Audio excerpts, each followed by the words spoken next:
Quand est-ce que mon amour s'est transformé en un simple chèque mensuel?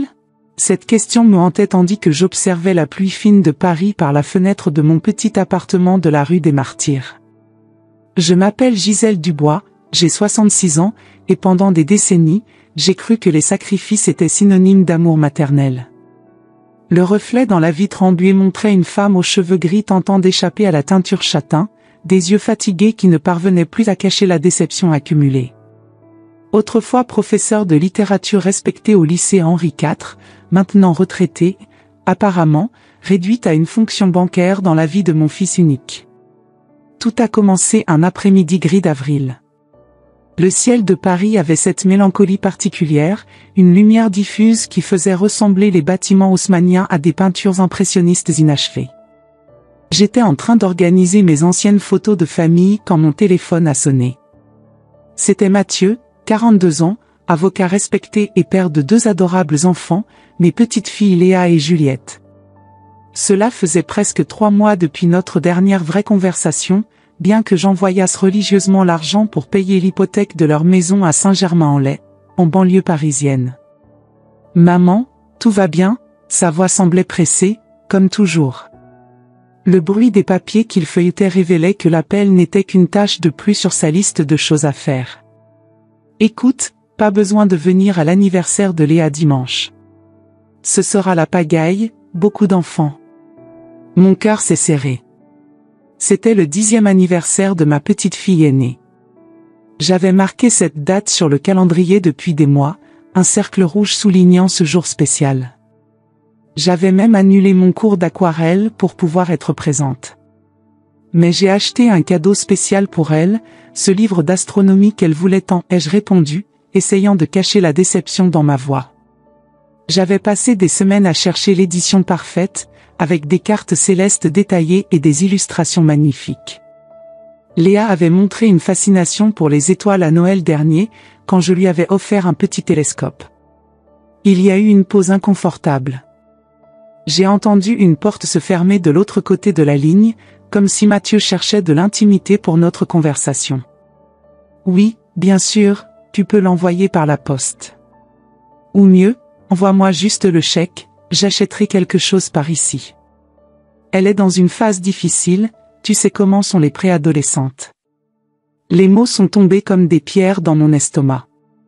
Envoie-moi juste le chèque. Comme si je n'étais que cela, un chèque. Un distributeur automatique pour une famille qui semblait de plus en plus distante.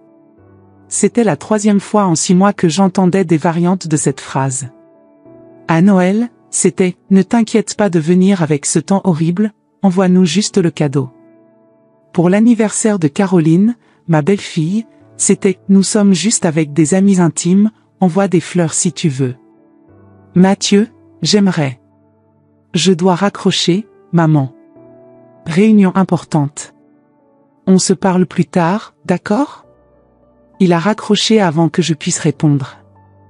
Je suis restée là, le téléphone à la main, écoutant le silence. La sensation familière d'être une intruse dans la vie de mon propre fils s'est installée à nouveau, un poids froid dans la poitrine qui devenait de plus en plus difficile à ignorer. J'ai regardé les murs de mon appartement, décorés de photos de mes petits-enfants quand ils étaient encore bébés, quand Mathieu et Caroline, ma belle-fille, me permettaient encore de faire partie de leur vie. Là se trouvait Léa à 2 ans, dormant dans mes bras après un après-midi au jardin du Luxembourg.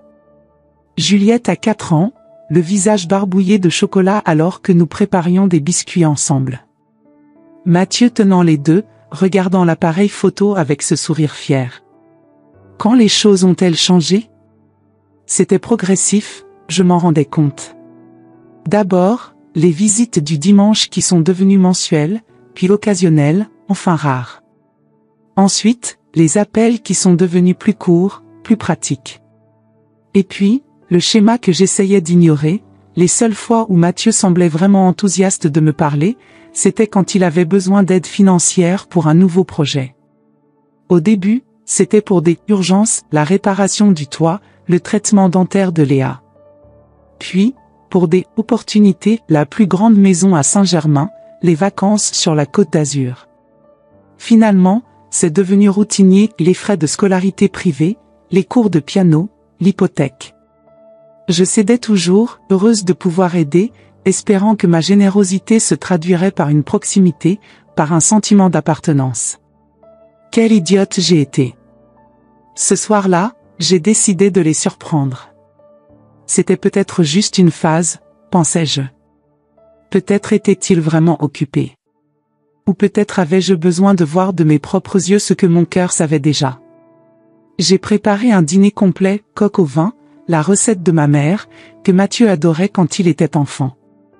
J'ai ajouté ces petits détails qu'il appréciait toujours, la sauce aux champignons sauvages cueillis à Fontainebleau, la touche de cognac qui donnait de la profondeur à la saveur, les pommes de terre dorées exactement comme il les aimait.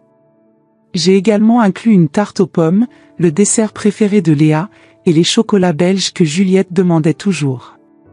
J'ai pris un taxi jusqu'à Saint-Germain-en-Laye, transportant le dîner dans des récipients thermiques et le cadeau de Léa soigneusement emballé.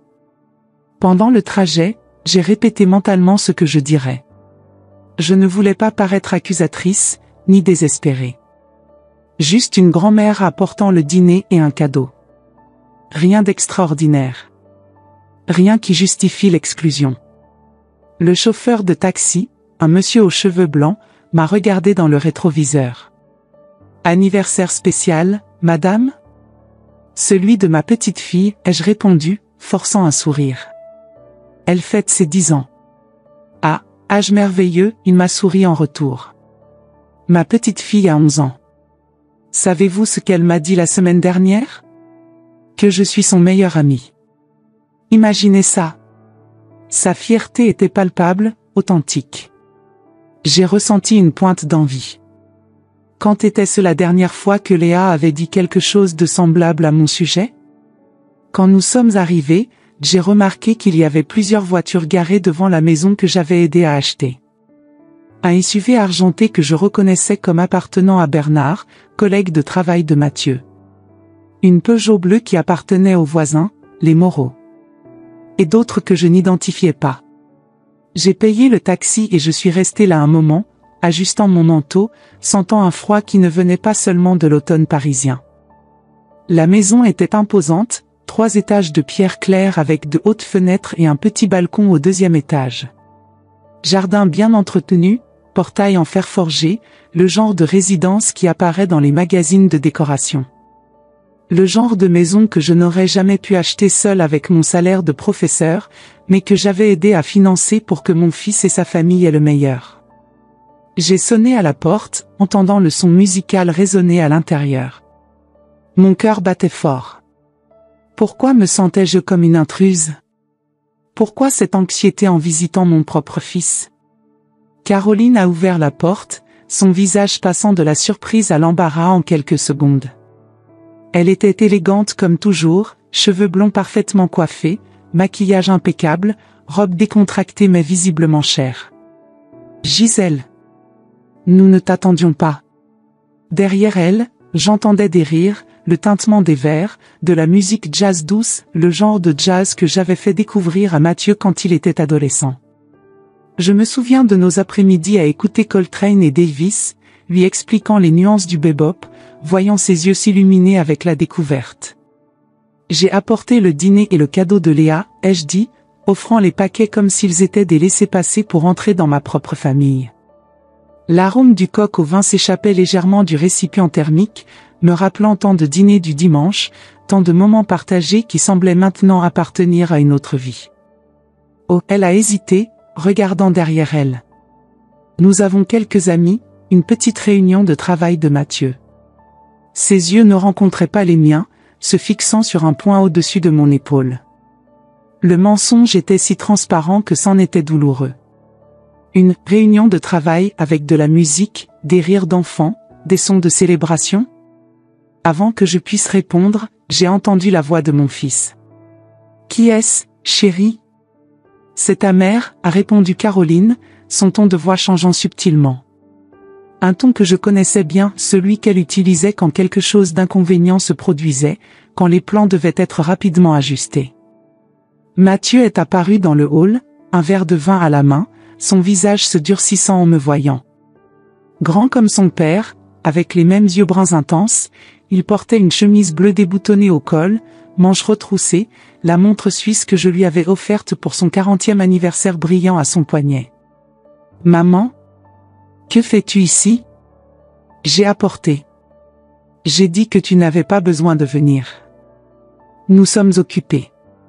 Son ton était tranchant, presque comme s'il parlait à une étrangère importune, pas à la femme qui avait passé des nuits blanches quand il avait de la fièvre, qui avait travaillé à 2 emplois pour payer son éducation, qui lui avait appris à faire du vélo, à nouer des cravates, à respecter les autres.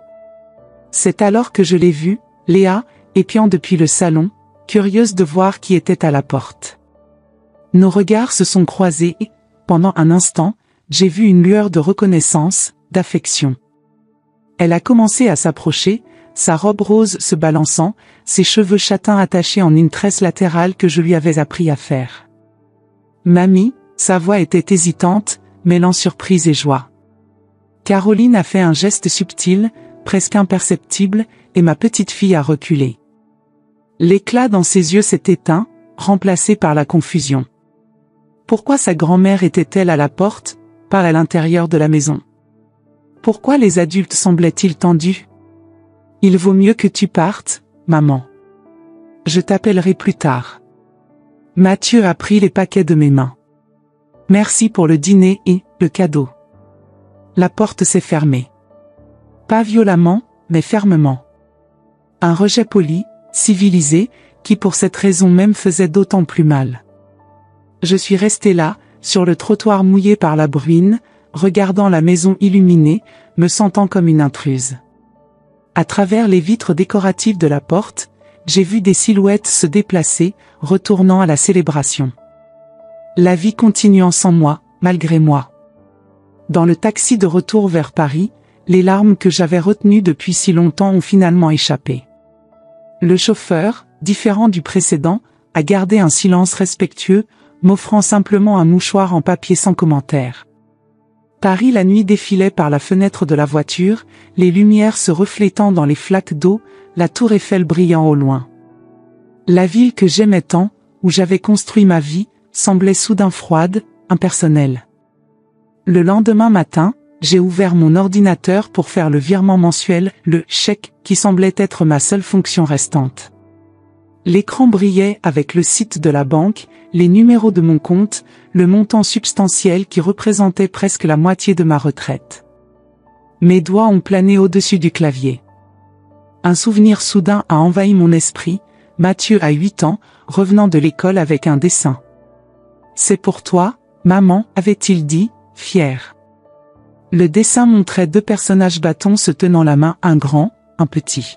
« C'est nous », avait-il expliqué, ensemble pour toujours.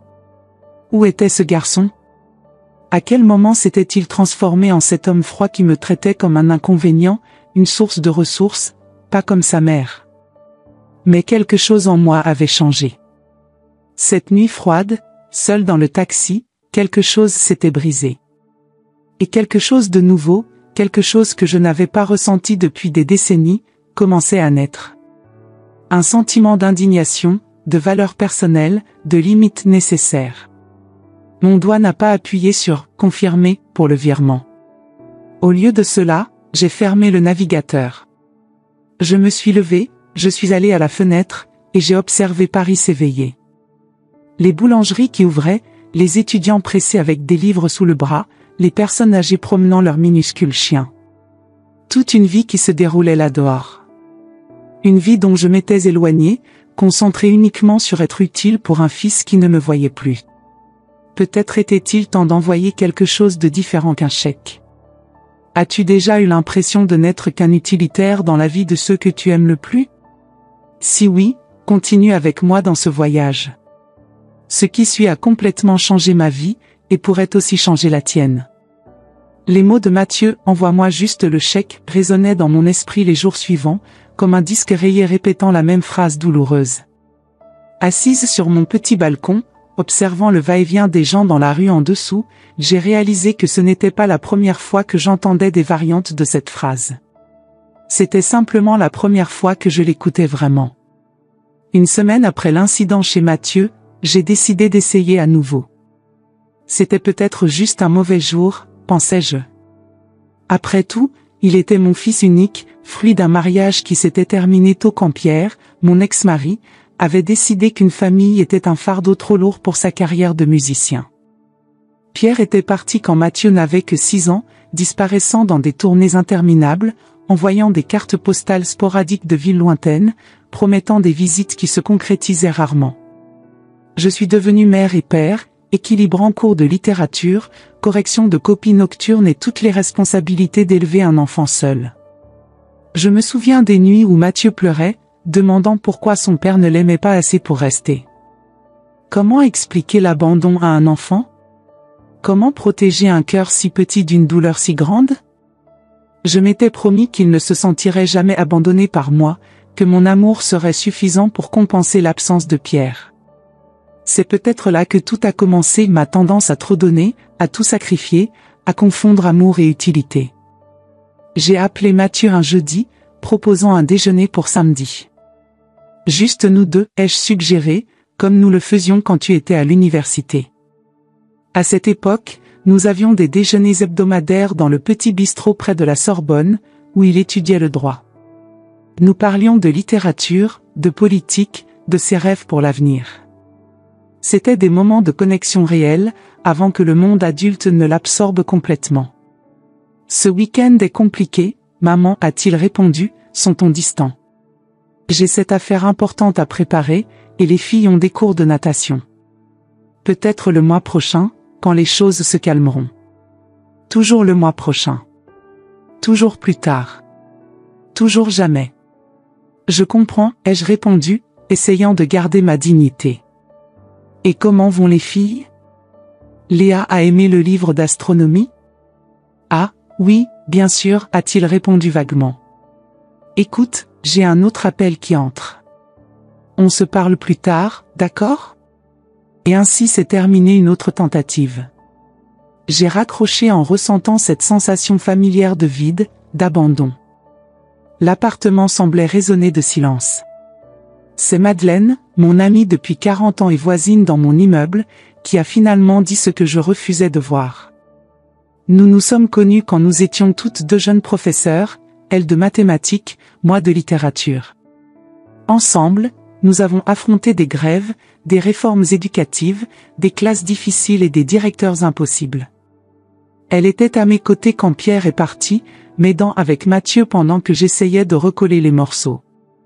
Gisèle, tu dois arrêter de te faire des illusions. Il t'utilise. Assise au café de Flore, où nous avions l'habitude de nous retrouver chaque semaine, ces mots m'ont frappé comme une gifle. Le café était bondé, comme toujours, touristes mêlés aux Parisiens, le bourdonnement des conversations en plusieurs langues autour de nous. Ici, Sartre et Beauvoir avaient débattu de l'existentialisme. Ici, j'étais forcé de confronter ma propre existence diminuée. Ce n'est pas comme ça, ai-je défendu automatiquement, remuant la cuillère dans mon café au lait qui refroidissait. Mathieu est occupé, construisant sa carrière, élevant ses enfants. Madeleine a couvert ma main de la sienne, ses yeux bleus perçants sous ses cheveux gris. Ses doigts, marqués par l'arthrite, gardaient encore la fermeté qu'elle utilisait pour dessiner des équations parfaites au tableau noir. Gisèle, tu paies l'hypothèque de leur maison depuis 8 ans. Tu paies les vacances d'été sur la Côte d'Azur. Tu finances l'école privée des enfants. Et quand était la dernière fois qu'ils t'ont invité à dîner? Un anniversaire? Noël? Je suis restée silencieuse. La vérité était que le dernier Noël avait été particulièrement douloureux. J'avais été invitée pour le déjeuner, pas pour le dîner intime de la famille. Je suis arrivée avec des cadeaux soigneusement choisis et j'ai été accueillie par des embrassades précipitées. Mathieu avait passé la majeure partie du temps au téléphone, résolvant une urgence quelconque du bureau. Caroline circulait parmi les invités, principalement ses amis, s'arrêtant à peine pour me parler. Je suis partie avant les desserts, avec l'excuse d'être fatiguée, et personne n'a insisté pour que je reste. Tu mérites mieux, a continué Madeleine, sa voix plus douce maintenant. Tu as travaillé comme professeur pendant 35 ans. Tu as élevé Mathieu seul après le départ de Pierre. Tu as sacrifié tes rêves de peindre, de voyager. Et pourquoi? Pour être traité comme un distributeur automatique? Madeleine connaissait mon amour pour la peinture, un talent que ma propre mère avait considéré comme un passe-temps joli, mais improductif. J'avais mis les pinceaux de côté quand Mathieu est né, ne les reprenant qu'occasionnellement au fil des ans. Il y avait toujours quelque chose de plus urgent, de plus important, des copies à corriger, des réunions de parents, des factures à payer. « Quand as-tu peint pour la dernière fois ?» a-t-elle demandé, comme si elle lisait dans mes pensées. « Ça fait quelques années, ai-je admis. En vérité, cela faisait presque une décennie. Mon chevalet était couvert de poussière dans le coin de l'appartement, une relique d'une autre vie. Et quand était la dernière fois que tu as voyagé quelque part où tu voulais aller, pas seulement pour visiter Mathieu ou acheter des cadeaux pour les filles? Quelque chose en moi résistait à la vérité dans ces paroles. Après tout, qu'est-ce qu'une mère sinon celle qui sacrifie tout pour ses enfants? N'est-ce pas ce que toutes les mères faisaient? N'était-ce pas ce que l'amour signifiait? Tu ne comprends pas, ai-je protesté faiblement. Ils sont ma famille. Ma seule famille. Non, Gisèle, Madeleine a serré ma main. La famille, ce n'est pas ça. La famille, c'est la réciprocité, c'est le respect, c'est vouloir la présence, pas seulement l'argent. Et tu as une famille au-delà d'eux, tu m'as moi, tu as nos collègues, tu as tes anciens élèves qui te cherchent encore pour des conseils. Tu as construit des connexions que Mathieu et Caroline semblent incapables de valoriser. Ces mots ont flotté entre nous, inconfortables mais nécessaires. Le serveur s'est approché, demandant si nous voulions plus de café. Madeleine a commandé 2 expressos. « Que suggères-tu » ai-je finalement demandé. « Que je coupe les relations avec mon propre fils? Avec mes petites filles? Je suggère que tu établisses des limites. Que tu te valorises. Que tu arrêtes d'acheter une place dans leur vie et que tu commences à reconstruire ta propre vie. » Le café est arrivé, petite tasse de porcelaine avec une mousse dorée à la surface. Madeleine a ajouté un morceau de sucre, remuant lentement. « Te souviens-tu de ce que tu disais toujours à tes élèves quand ils étudiaient Le rouge et le noir de Stendhal? Que les apparences sociales révèlent rarement la vérité intérieure? Peut-être est-il temps de regarder la vérité de ta situation, pas l'apparence que tu essaies de maintenir. » J'ai faiblement souri, touché qu'elle se souvienne de mes propres leçons. Utiliser Stendhal contre moi est un coup bas, Madeleine. Elle m'a souri en retour. J'ai appris avec la meilleure. 3 jours plus tard, j'ai eu ma réponse. Je suis allée à l'appartement de Mathieu et Caroline pour laisser un cadeau surprise pour Juliette, un ensemble d'aquarelles, car elle avait montré un intérêt pour la peinture la dernière fois que nous nous étions vus, il y a presque 1 an. C'était un petit geste, une tentative de maintenir le lien avec ma petite fille cadette, de partager avec elle l'amour de l'art que j'avais abandonné. J'ai utilisé la clé que j'avais encore, prévoyant de laisser le cadeau sur la table de la cuisine avec un petit mot affectueux. Ils m'avaient donné cette clé il y a des années, quand ils avaient emménagé, disant que je serais toujours la bienvenue. Quelle ironie! La maison était silencieuse quand je suis entrée, le hall d'entrée impeccable, avec cet air de magazine de décoration que Caroline valorisait tant. J'ai laissé le cadeau sur la table et j'étais sur le point de partir quand j'ai entendu des voix venant du bureau de Mathieu. La porte était entr'ouverte, un filet de lumière s'échappant par la fente. J'aurais dû partir. J'aurais dû respecter leur intimité. Mais quelque chose m'a fait m'arrêter, m'approcher. Peut-être était-ce l'instinct, peut-être était-ce le ton des voix, pas alarmées, mais conspirateurs. Nous ne pouvons pas continuer à reporter le voyage à New York, disait Caroline. Les filles sont impatientes, et tu as promis. Léa l'a déjà dit à toutes ses amies de l'école. Je sais, mais avec la rénovation de la cuisine, ce sera serré, a répondu Mathieu. Le devis que l'architecte a envoyé est presque le double de ce que nous attendions. Nous pouvons reporter la rénovation, alors. Ou simplifier le projet. Tu as passé des mois à planifier cette cuisine. Et nous avons déjà donné la compte à l'entrepreneur. Et ta mère? La voix de Caroline était calculatrice, presque trop désinvolte. Elle pourrait aussi aider avec ça. Après tout, elle a de l'argent en trop, vivant dans ce minuscule appartement. Elle ne doit même pas dépenser la moitié de sa retraite. Il y a eu une pause. Mon cœur battait si fort que j'ai craint qu'il ne puisse l'entendre. Je me suis adossé au mur, sentant le monde tourner légèrement. Maman est compliquée, a soupiré Mathieu. Elle veut toujours être présente, s'impliquer. C'est épuisant de s'occuper d'elle. Si nous demandons plus d'argent, elle voudra savoir pourquoi, elle voudra participer au choix de la cuisine, elle voudra être présente pendant la rénovation. Compliquée. Épuisante.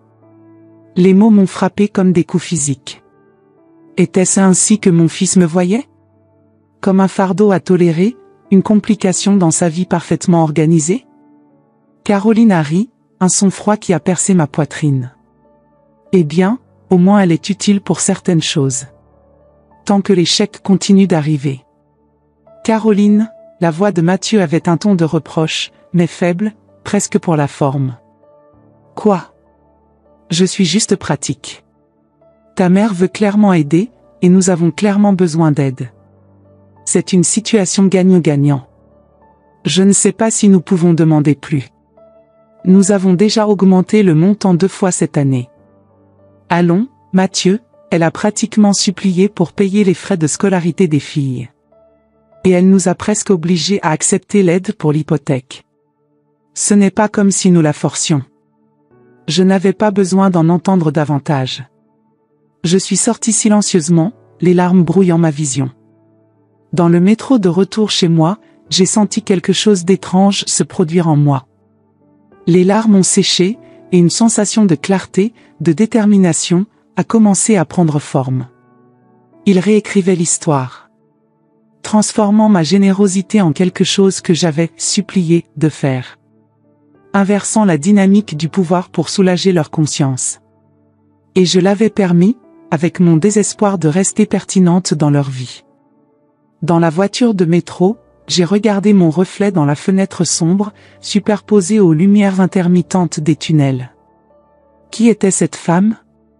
Qu'était-il arrivé à la professeure respectée, à l'intellectuel qui inspirait des générations d'étudiants, à la mère qui enseignait des valeurs et des principes, pas seulement signait des chèques? Cette nuit-là, je n'ai pas pu dormir. J'ai passé des heures à regarder de vieilles photos, Mathieu enfant, adolescent, jeune adulte.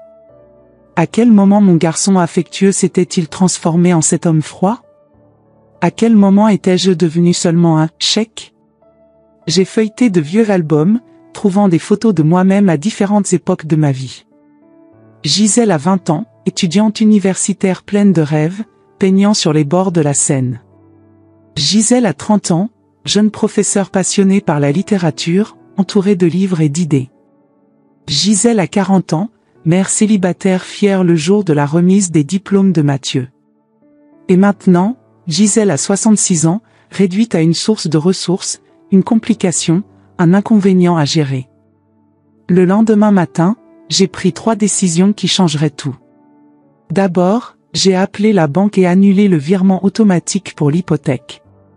L'agent m'a demandé s'il y avait un problème avec le service. Non, ai-je répondu, ma voix étonnamment ferme. Je ne veux simplement plus faire ce virement. Ensuite, j'ai appelé mon avocat, Jean-Claude, ami de longue date, et pris un rendez-vous urgent.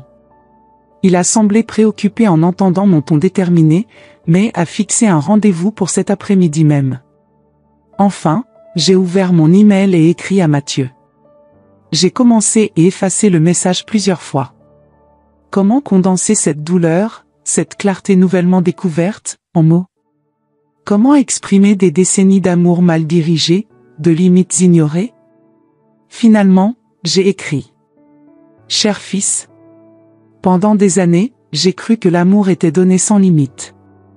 Aujourd'hui, je comprends que l'amour véritable exige le respect mutuel. J'ai entendu ta conversation avec Caroline hier.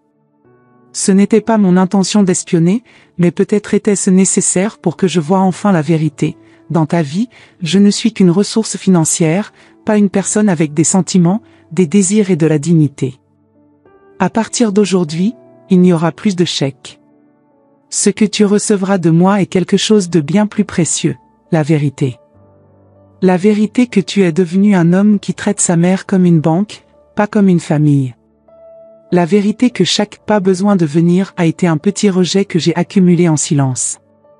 La vérité que toi et Caroline m'avez menti, avez manipulé ma générosité, vous êtes moqué de mon besoin de connexion. Je continuerai à t'aimer, toi et mes petites filles, mais désormais, ce sera à mes conditions.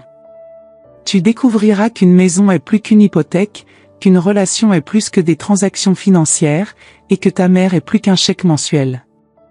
Pendant des années, j'ai pensé que mon rôle était de sacrifier mes rêves pour les tiens. Maintenant, je comprends que mon vrai rôle est de montrer par l'exemple ce que signifie vivre avec dignité et estime de soi. Quand tu seras prêt pour une relation réelle, je serai là. Maman. Mes doigts ont plané au-dessus du clavier pendant de longs moments avant que je ne clique sur « Envoyer ». Il y avait une finalité dans ce geste, comme fermer un livre après le dernier chapitre. Mais il y avait aussi un début, une page blanche attendant d'être remplie. J'ai senti comme si un poids énorme avait été retiré de mes épaules. Pour la première fois depuis des années, j'ai respiré profondément, complètement. L'air semblait différent dans mes poumons, plus léger, plus pur. Cet après-midi-là, j'ai rencontré Jean-Claude dans son bureau près de la place des Vosges. La lumière d'automne entrait par les hautes fenêtres, illuminant son bureau en chêne couvert de documents. Jean-Claude avait quelques années de plus que moi, avec des cheveux blancs et des lunettes d'écaille qui lui donnaient un air d'intellectuel d'un autre siècle. « Gisèle, il m'a accueilli avec un baiser sur chaque joue, tu sembles différente. » « Je suis différente, ai-je confirmé, m'asseyant dans le fauteuil en cuir devant son bureau. J'ai besoin de réviser mon testament et d'organiser mes finances. Il m'a regardé par-dessus ses lunettes, évaluant mon expression. Nous nous connaissions depuis des décennies, depuis l'époque où il m'avait aidé avec le divorce de Pierre. Cela a-t-il un rapport avec Mathieu?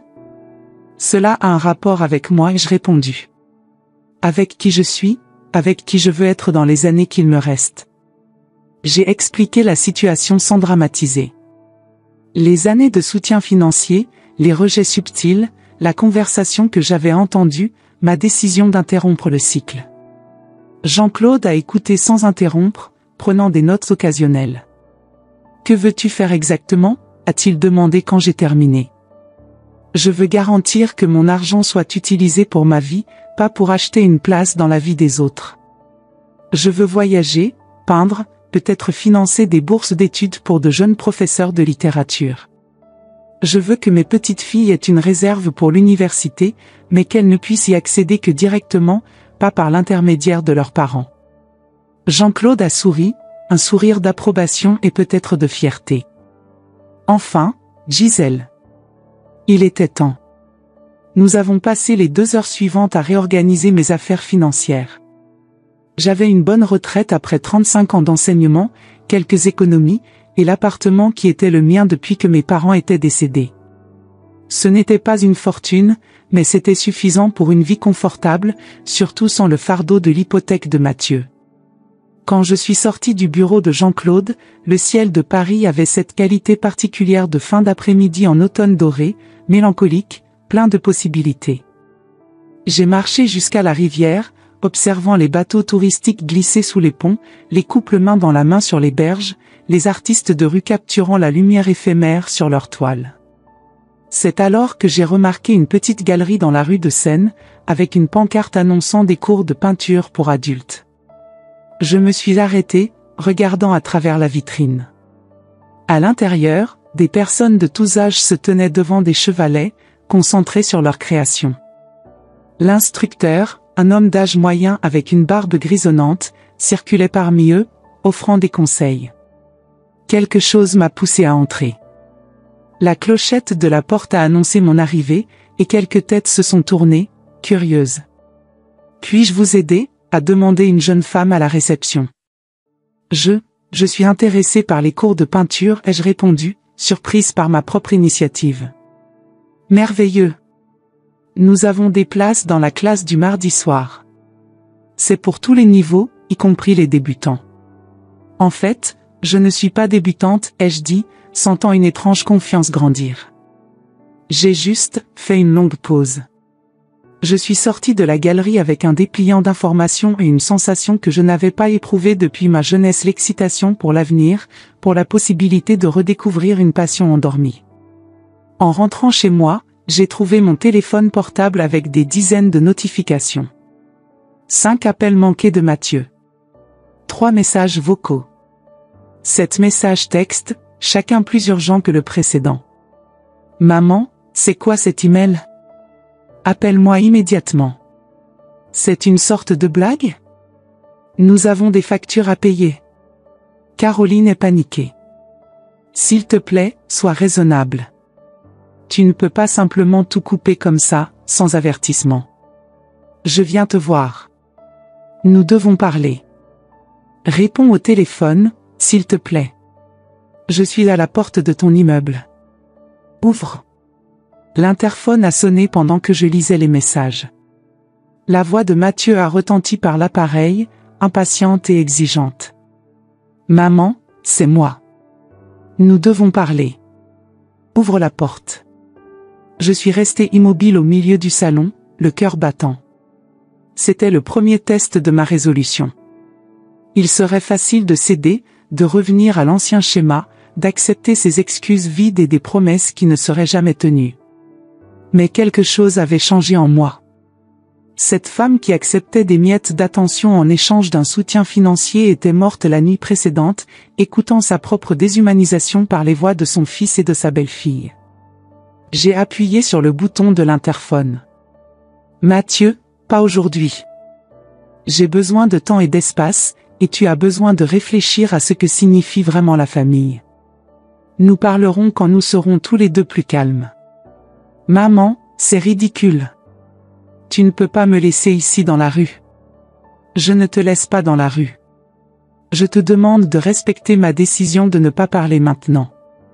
Rentre chez toi, réfléchis à ce qui s'est passé, à ce que tu as fait, au choix que tu as pris. Quand tu seras prêt pour une conversation honnête, appelle-moi.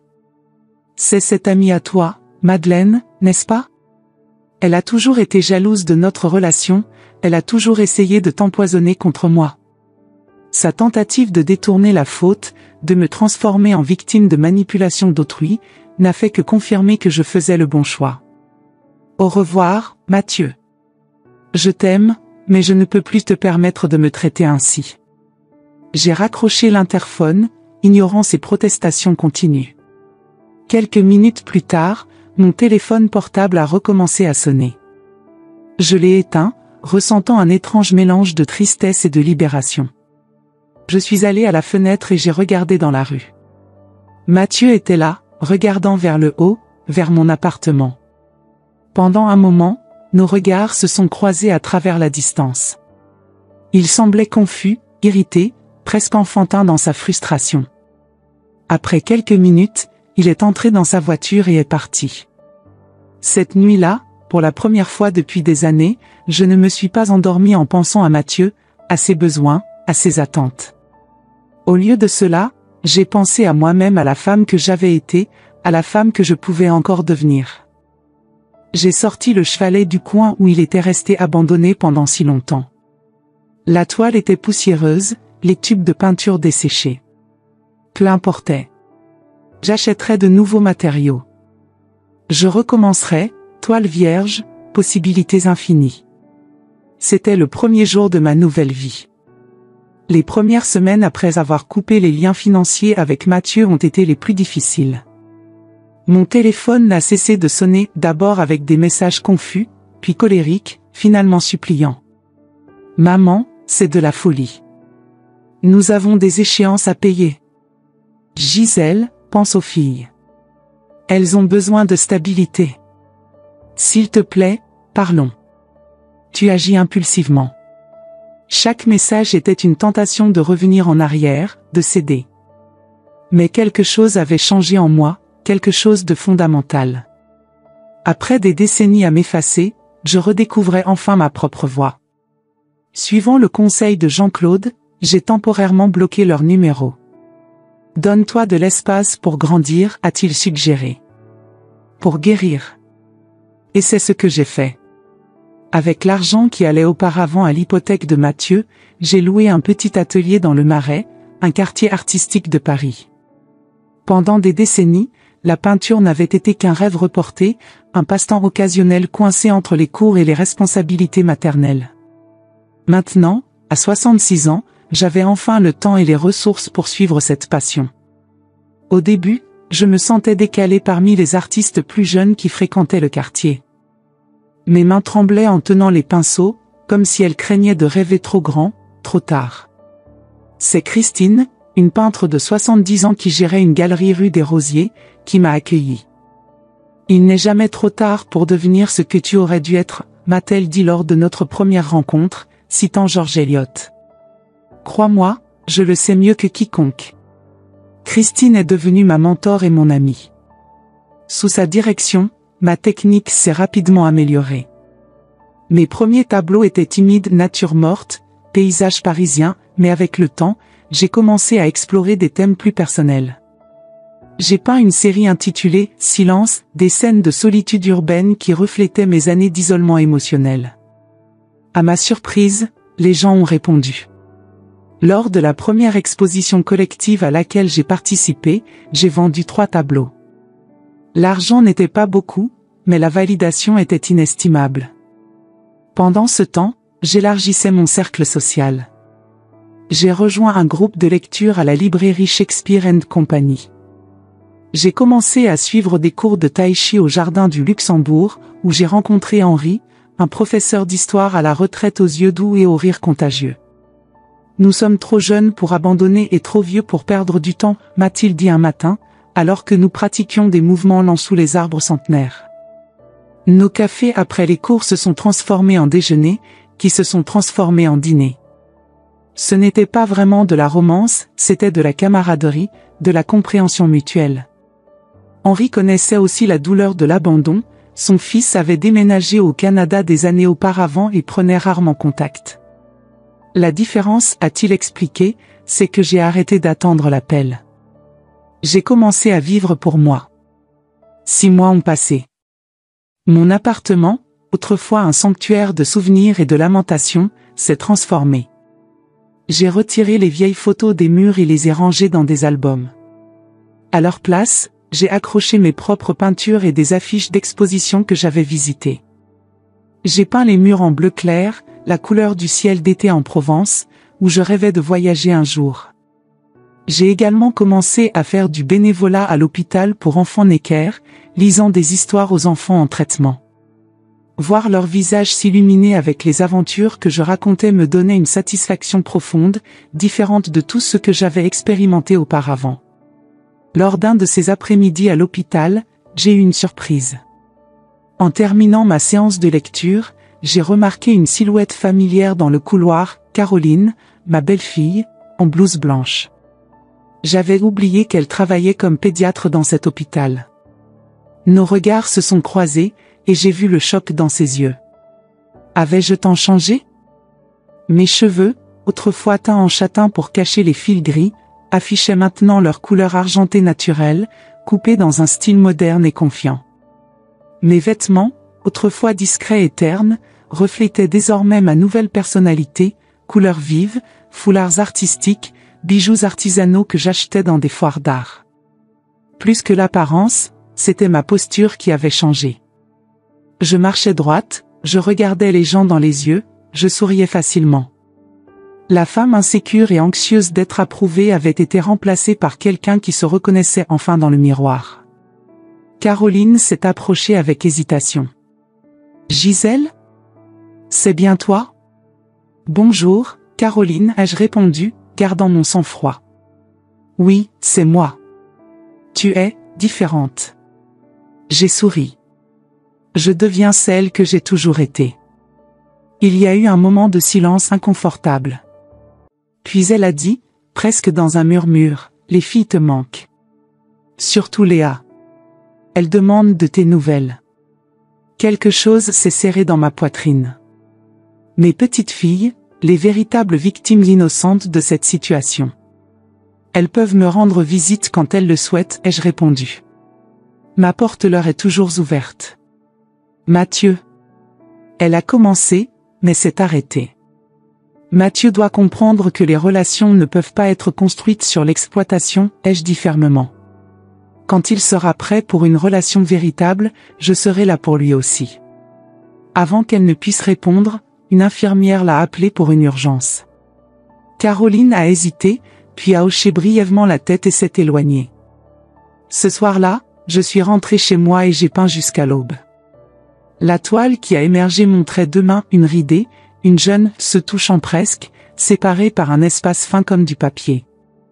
Je l'ai appelée « Réconciliation possible ». C'était ma meilleure œuvre jusqu'alors. L'automne a cédé la place à l'hiver, et Paris s'est couverte d'un manteau de lumière festive. Décembre est arrivé, apportant avec lui l'inévitable dilemme, comment passerai-je Noël ? Les années précédentes, la réponse était simple, j'irai chez Mathieu, apportant des cadeaux coûteux et un chèque généreux, souriant à travers une célébration où je me sentais plus comme une invitée que comme une famille. Cette année serait différente. Christine et quelques amis artistes organisaient un réveillon collectif dans l'atelier. Henri m'avait invité à un concert de musique classique la veille de Noël. J'avais des options, des personnes qui appréciaient sincèrement ma compagnie. Puis, la deuxième semaine de décembre, j'ai reçu une lettre. Pas un email, pas un message, une lettre manuscrite, sur papier coloré. Chère mamie Gisèle, commençait-elle avec une calligraphie enfantine que j'ai immédiatement reconnue comme étant celle de Léa. J'écris en cachette parce que papa et maman ne le savent pas. Tu me manques beaucoup. Pourquoi ne viens-tu plus nous rendre visite? Maman a dit que tu es occupée à être artiste maintenant. Est-ce vrai que tu peins des tableaux? J'aimerais beaucoup voir. J'ai aussi commencé à peindre à l'école. La maîtresse dit que j'ai du talent. Je pense que j'ai hérité ça de toi. La lettre continuait, détaillant la vie scolaire de Léa, ses nouveaux amis, comment Juliette avait appris à jouer de la flûte. À la fin, il y avait une demande, s'il te plaît, viens à Noël. Ce ne sera pas pareil sans toi. Je promets de rester à côté de toi tout le temps. Avec amour, ta petite fille Léa. Joint à la lettre se trouvait un dessin, une famille réunie autour d'un sapin de Noël. Dans le coin, légèrement à l'écart, se trouvait une figure aux cheveux argentés avec un pinceau à la main. Au-dessus d'elle, en lettres colorées, Mamie Gisèle, la meilleure artiste du monde. J'ai pleuré pour la première fois depuis des mois. Pas des larmes de tristesse ou d'apitoiement sur moi-même, mais d'une émotion complexe qui mêlait nostalgie, amour et espoir. Le lendemain, j'ai reçu un appel. C'était Mathieu. Maman? Sa voix semblait différente, moins confiante, plus vulnérable. Bonjour, Mathieu, ai-je répondu, gardant la voix ferme. Nous voudrions savoir si tu accepterais de passer Noël avec nous. J'ai fait une pause, réfléchissant soigneusement. C'était ton idée ou celle de Léa? Il a soupiré. Léa insiste depuis des semaines. Mais, ce n'est pas seulement pour elle que j'appelle. Silence de l'autre côté. Puis, les choses ont été difficiles. Pas seulement financièrement. J'ai réalisé à quel point tu faisais partie de nos vies seulement quand tu t'es éloigné. Tu fais référence au chèque, ai-je dit, sans détour. Au début, oui, a-t-il admis, et j'ai apprécié son honnêteté. Nous avons dû réduire les dépenses, réorganiser les priorités. J'ai vendu la voiture de luxe, Caroline fait des heures supplémentaires à l'hôpital. Mais ensuite, j'ai commencé à remarquer d'autres absences. Personne pour aider Léa avec le projet de science qui l'enthousiasmait. Personne pour rappeler les histoires de notre famille quand Juliette pose des questions sur le passé. Personne pour apporter ce gâteau au chocolat et à l'orange le dimanche après-midi. Sa voix affaiblie. Tu me manques, maman. En tant que personne, pas comme soutien financier. J'ai mis trop de temps à m'en rendre compte. J'ai fermé les yeux, sentant le poids de ces mots. C'était ce que j'avais toujours voulu entendre, mais maintenant que le moment était arrivé, je me sentais prudente. Tu ne peux pas imaginer combien j'ai souffert d'être traité comme un distributeur automatique, ai-je finalement dit. Combien j'ai souffert de t'entendre dire de ne pas venir à l'anniversaire de ma propre petite fille. Je sais, sa voix était basse. Je n'ai pas d'excuses. Juste, j'aimerais essayer de réparer les choses. Si tu me donnes une chance. J'ai pensé aux derniers mois, à combien j'avais grandi, à comment j'avais reconstruit ma vie. Je ne voulais pas revenir aux anciens schémas, à la dynamique déséquilibrée. Je peux passer Noël avec vous, ai-je finalement décidé. Mais avec quelques conditions. Lesquelles? Premièrement, je ne financerai plus votre style de vie. L'argent que je gagne maintenant est pour ma vie, mes rêves trop longtemps reportés. Deuxièmement, si je fais partie de la famille, j'en fais complètement partie, pas seulement quand c'est pratique. Et troisièmement, j'aimerais que toi et les filles veniez à mon atelier avant Noël. Je veux vous montrer qui je suis maintenant. Il y a eu une pause, puis, oui pour tout ça, maman. Oui. 3 jours plus tard, Mathieu est arrivé à mon atelier avec Léa et Juliette. Caroline était de garde à l'hôpital, a-t-il dit, mais envoyait ses amitiés. Je n'y ai pas trop cru, mais j'ai laissé passer. Revoir mes petites filles était indescriptible. Léa, maintenant presque 11 ans, était plus grande, ses yeux brillants en voyant mes peintures éparpillées dans le studio. Juliette, 8 ans, a couru pour m'embrasser comme s'il n'y avait pas de lendemain. Mamie est une vraie artiste, s'est exclamée Juliette, examinant chaque toile avec admiration. Mathieu marchait lentement dans l'espace, s'arrêtant devant chaque tableau, particulièrement devant « Réconciliation possible ». Celui-ci? A-t-il pointé, sa voix émue. Oui, ai-je confirmé. Je l'ai peint après avoir rencontré Caroline à l'hôpital. Il a acquiescé, comprenant la signification sans besoin de plus d'explications. Nous avons passé l'après-midi à peindre ensemble. J'ai préparé de petites toiles pour les filles, leur ai enseigné des techniques de base, et ri de leurs tentatives enthousiastes. Mathieu s'est assis à côté, observant, posant occasionnellement des questions sur ma nouvelle vie. Alors que nous nous apprêtions à sortir pour dîner, Mathieu a demandé un moment en privé. Les filles étaient occupées à laver pinceau et mains. « Maman, j'ai besoin de te montrer quelque chose. » Il a sorti une enveloppe de sa poche. « C'est ce que tu vas recevoir maintenant. » J'ai ouvert l'enveloppe avec précaution. À l'intérieur se trouvait un document officiel de la banque. « J'ai transféré l'hypothèque à mon nom, a-t-il expliqué. Caroline et moi avons complètement assumé la dette. Ce n'est pas juste que tu continues à payer pour notre maison, surtout une maison où tu ne te sens pas la bienvenue. » J'ai regardé le document, surprise par l'initiative. « Il y a aussi autre chose, a-t-il continué, sortant un autre papier de sa poche. Un contrat d'exposition. J'ai parlé à un ami qui possède une petite galerie dans le 6e arrondissement.